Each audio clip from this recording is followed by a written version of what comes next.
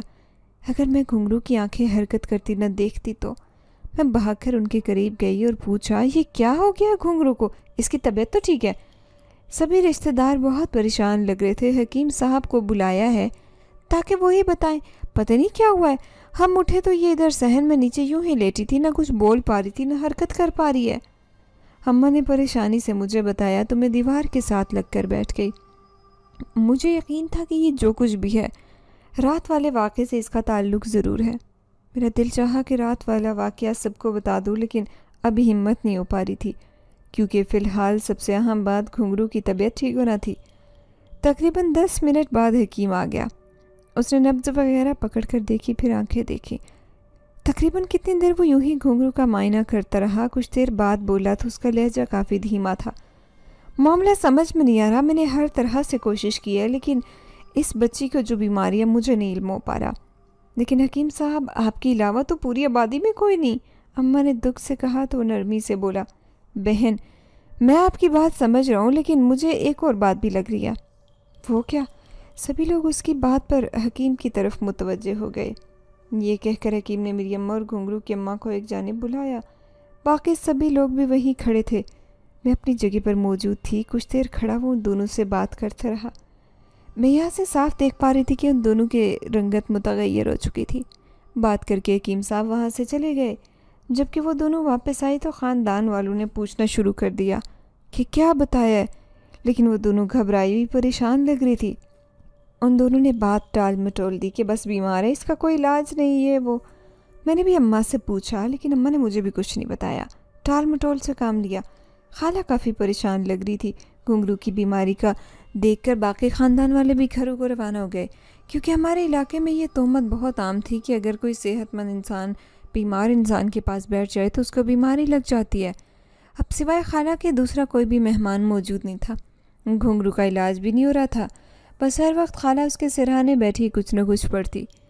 تقریباً ایک دن ہی مجھے وہ خوف محسوس ہوا۔ اگلی رات بھی ایسا کچھ نہیں ہوا تھا۔ مجھے ڈر لگتا تھا۔ جب وہ گھنگرو کے سرانے خالہ بیٹھی پڑھائی کر رہی تھی تو میں اماں کے پاس گئی اور جا کر بتایا کہ اماں، مجھے لگتا ہے ہمارے گھر میں کوئی بھوت ہے یا جن۔ میری بات پر اماں ایک دم چونک گئی اور حیرت سے پوچھا، تمہیں کیوں لگا کہ ہمارے گھر میں کچھ ایسا ویسا ہے؟ کیا تم نے کچھ دیکھا ہے؟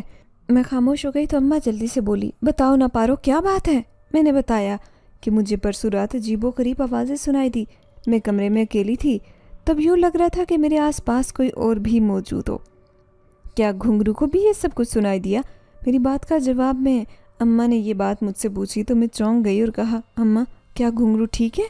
انہوں نے پریشانی سے نفی میں سر ہلایا اور بولا، حکیم تو کہتا ہے کہ بچی ٹھیک نہیں ہے، اس کی بیماری کا علم نہیں ہو رہا۔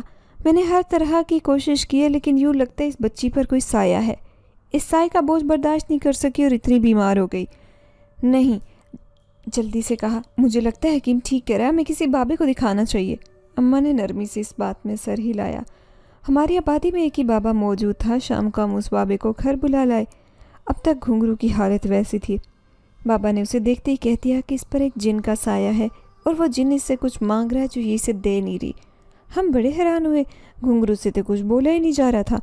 اماں نے حیرت سے پوچھا، بابا جی کب کا سایہ ہے یہ؟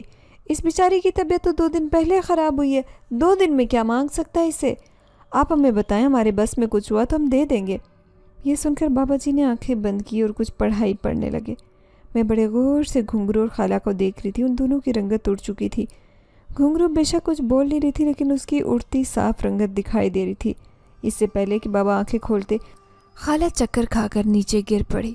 ہم گھنگرو کے مسئلے کو چھوڑ کر خالہ کی جانب متوجہ ہو گئے۔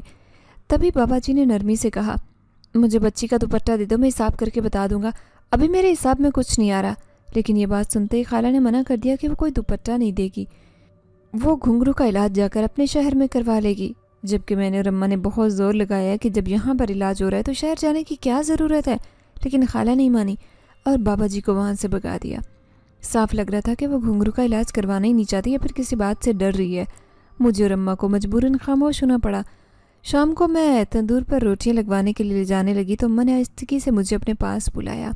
میں وہاں گئی تو اماں نے دھیرے سے کہا، اپنی خالہ کو مت بتانا اور گھنگرو کا دوپٹہ چپکے سے اس بابے کے پاس لے جا۔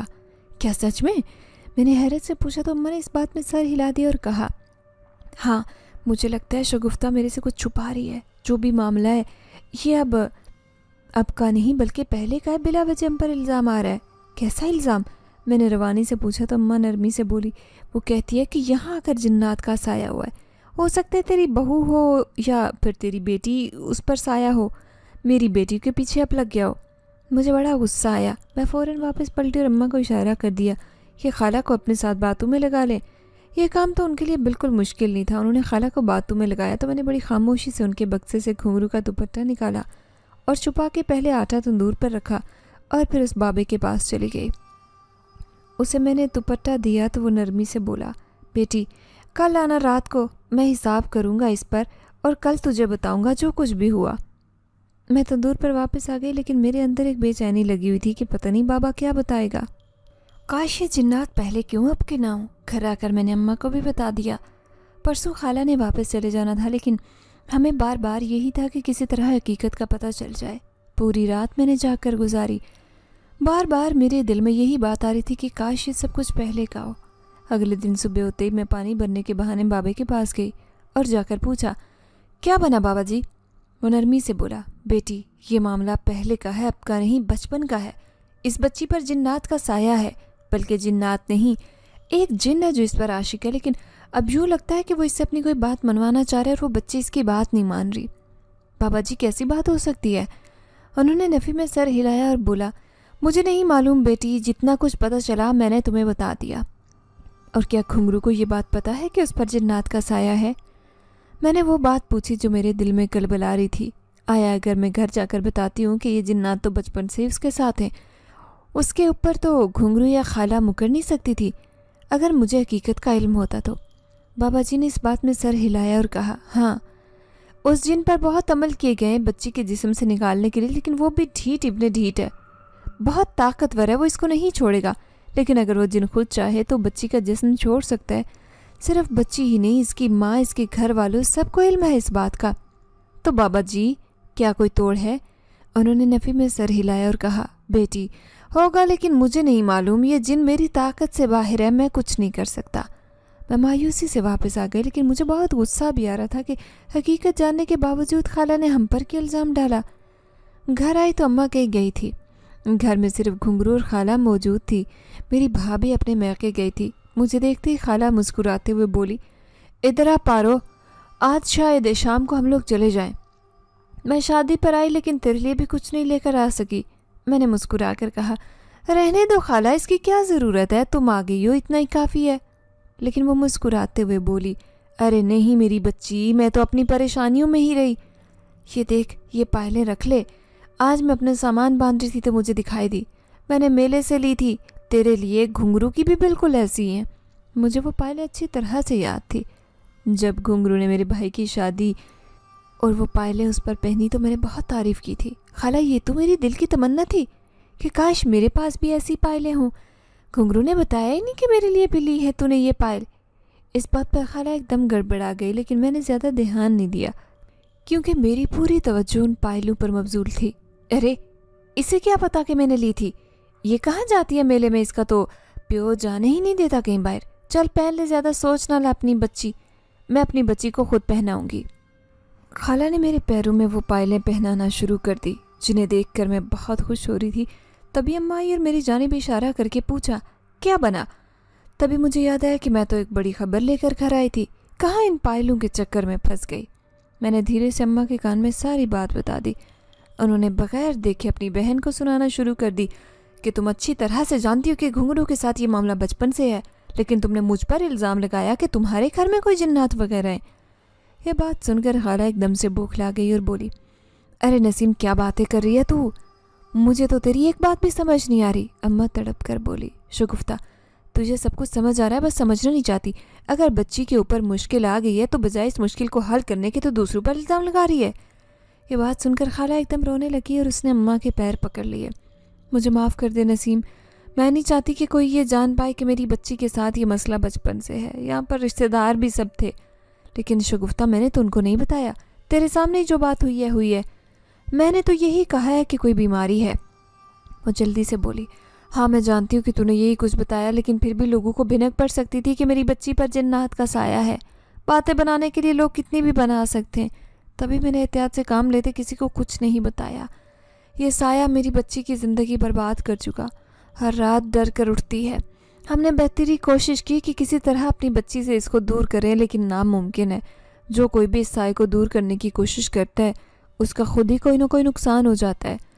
اب تو ہمارے علاقے میں بھی سب کو پتہ ہے کہ میری بچی کے ساتھ کیا مسئلہ ہے، لیکن خاندان والوں کو یہ بات نہیں بتانا چاہتی۔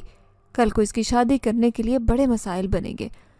خالہ مسلسل روتے جا رہی تھی اور مجھے ان کی حالت دیکھ کر دکھ ہو رہا تھا۔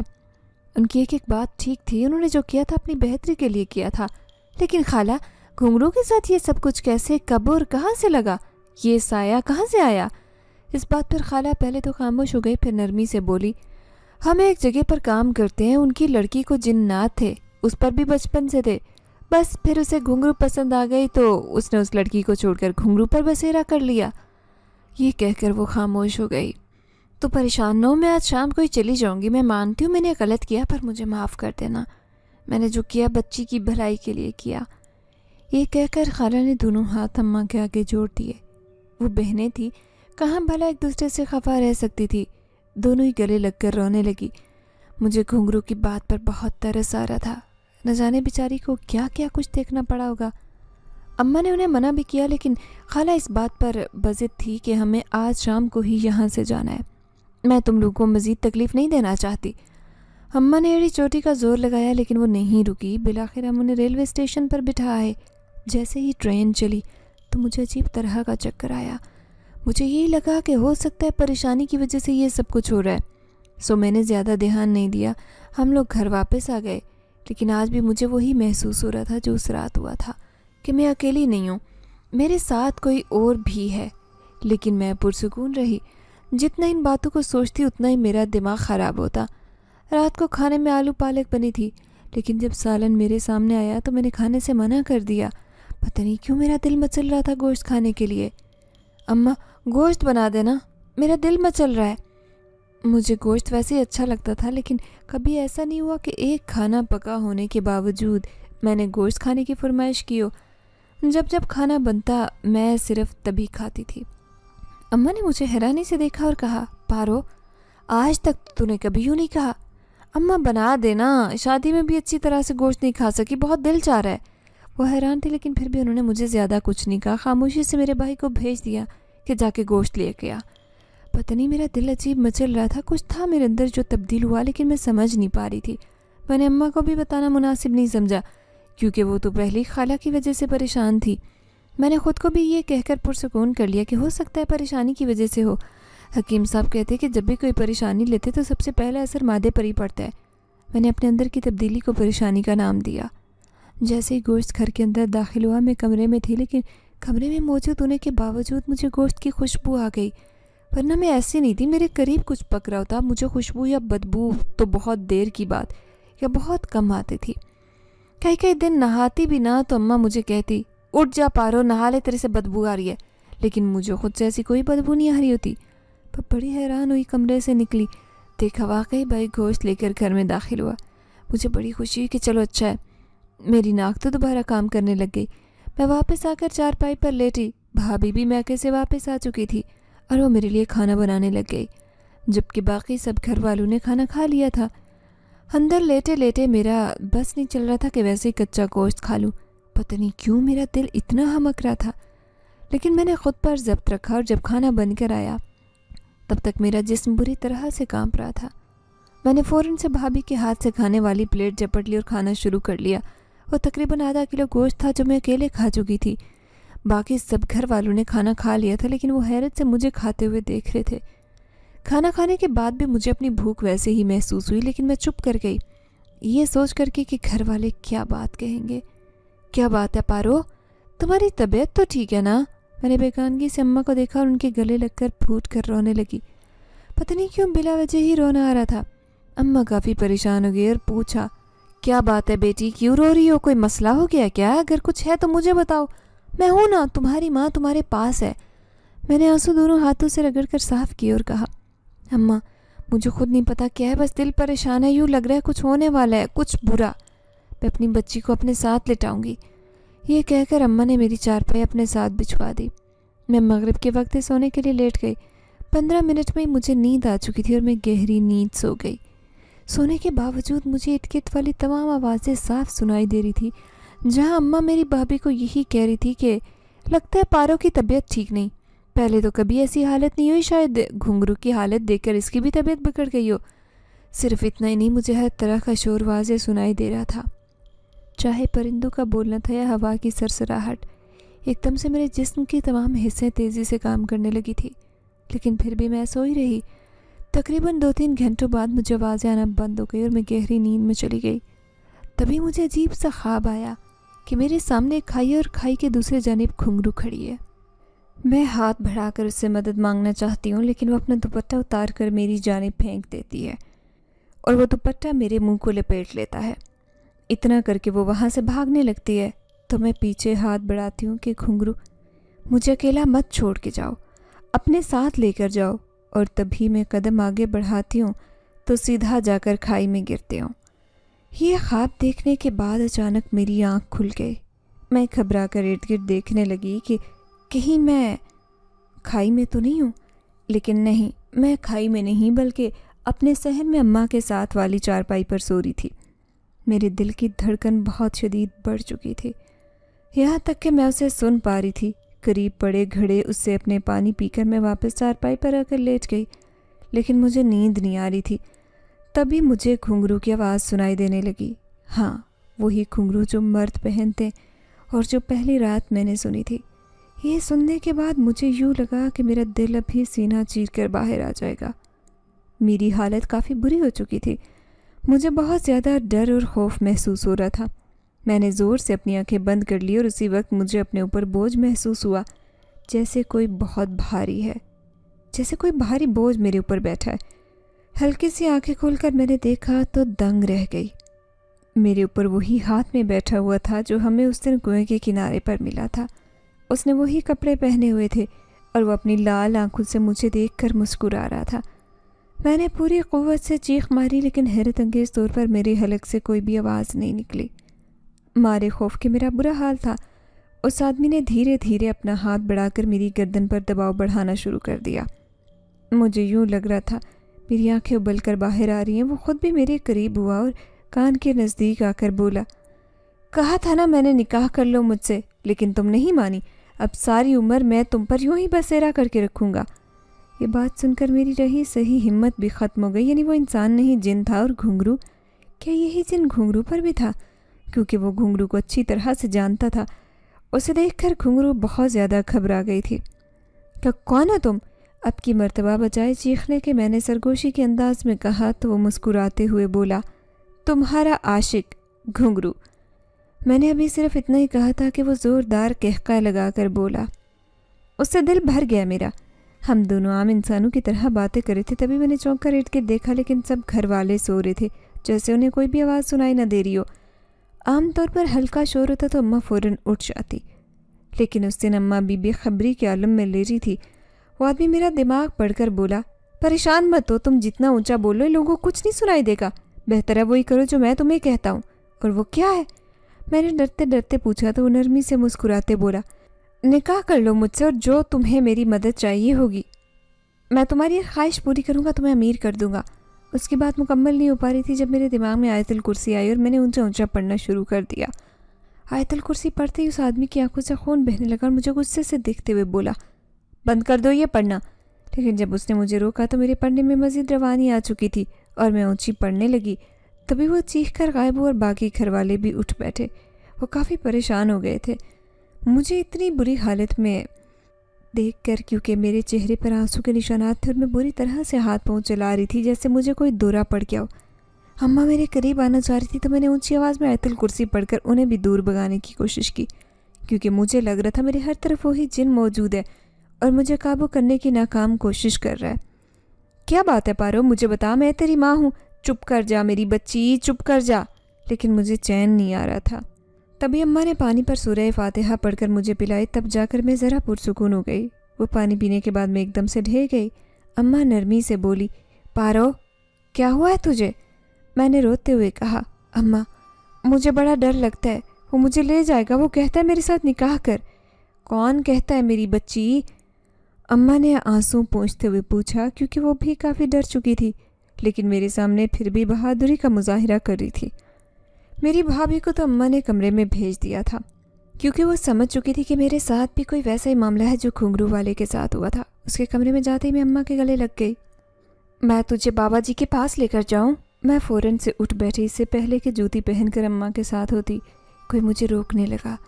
میں نے مڑ کر دیکھا تو میرے پیچھے وہی آدمی کھڑا تھا جو لمبے ہاتھ کر کے مجھے جانے سے روک رہا تھا. میں نے خود کو اس کی گرفت سے چھڑوانے کی کوشش کی لیکن اپنی جگہ سے نہیں ہل پائی.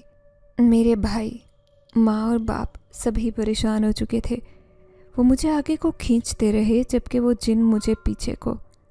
تبھی ہوا تیزی کے ساتھ چلنے لگی اور مجھے بری طرح سے دورہ پڑ گیا.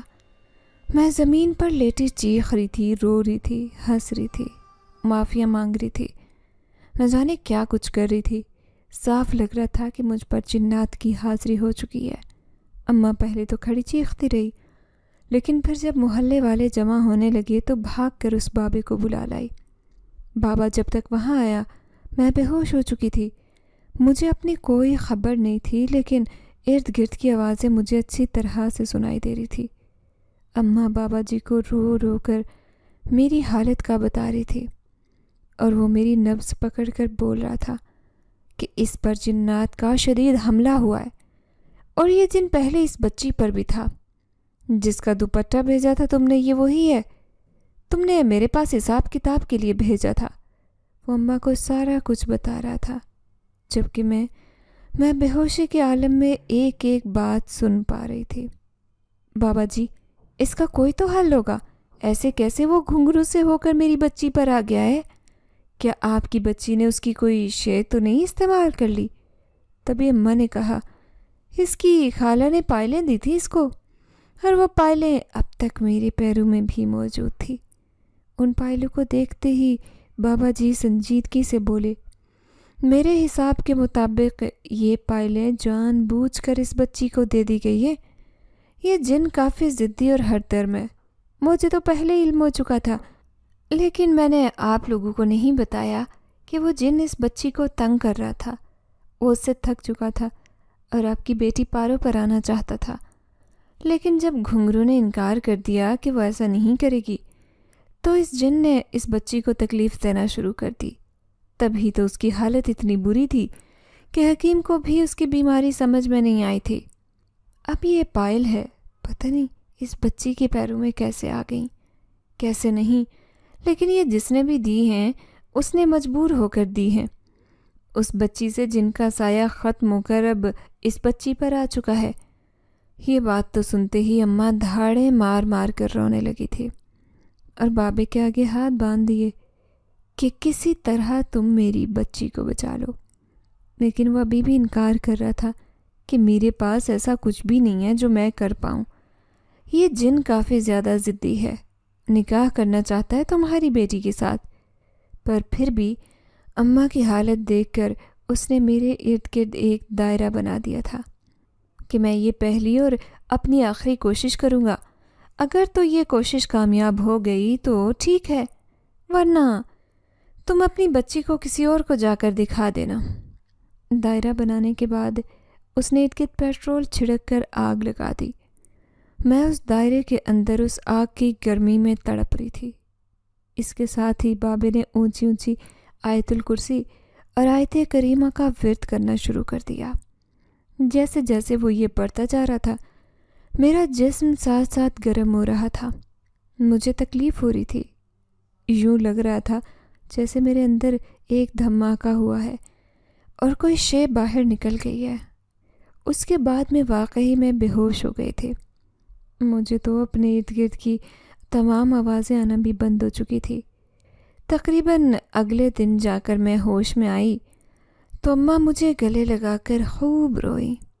اور کہا تمہارے جسم سے وہ سایہ نکل چکا ہے، لیکن ایک مسئلہ ہے اب۔ وہ کیا؟